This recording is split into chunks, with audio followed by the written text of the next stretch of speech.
everyone. An interesting factor about our faith I will want us to think through this evening, and one of it is that God is who He says He is, and He means what He has said.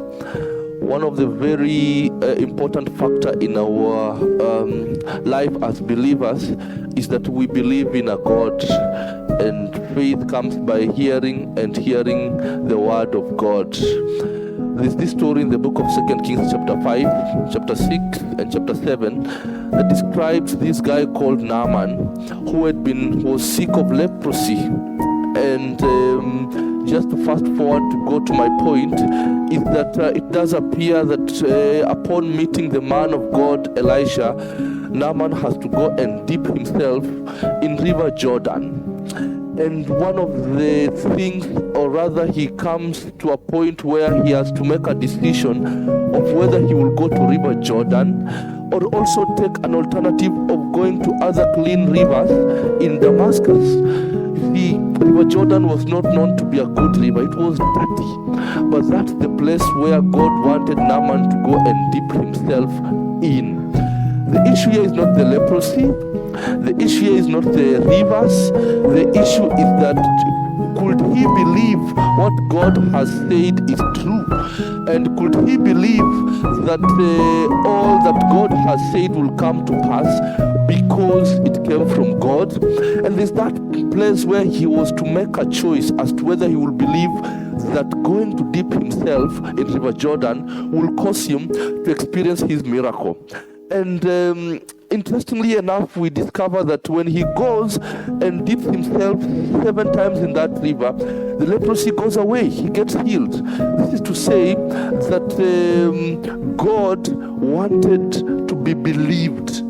The issue is not the of leprosy or the river, the clean and the dirty river. The issue is that God wanted Naaman to believe that he is God and he can do what he has said he will do. You know, at times we find ourselves in very fixed situations, and we find ourselves on crossroads where we have to believe God or follow our formulas for life, or rather follow our methods, our programs, and all other kind of things that we need to follow for us to fix life. And when we try following them, we discover that we end up messing up, we end up in a wrong destination. Life becomes a little bit harder than it should be, so that if we had believed God, life would become smooth. See, God will not really reveal to you tomorrow. He will not reveal to you next year or 10 years to come or 100 years to come. He wants you to believe Him today. In your circumstance, He wants you to believe what He tells you in your circumstance today. And when you obey Him today, it means tomorrow you will have another opportunity to obey Him, because He will have a fresh thing for you to hear Him and to obey. Now, when you obey Him daily, you will be said to be a man or woman who lives by faith and not by sight and not by formula. So I want us to think through, are you living your life by faith? Are you believing God means what He has said, and He is what He says He is? Or you are believing your formulas and all other things you try to put up to do life? Think through.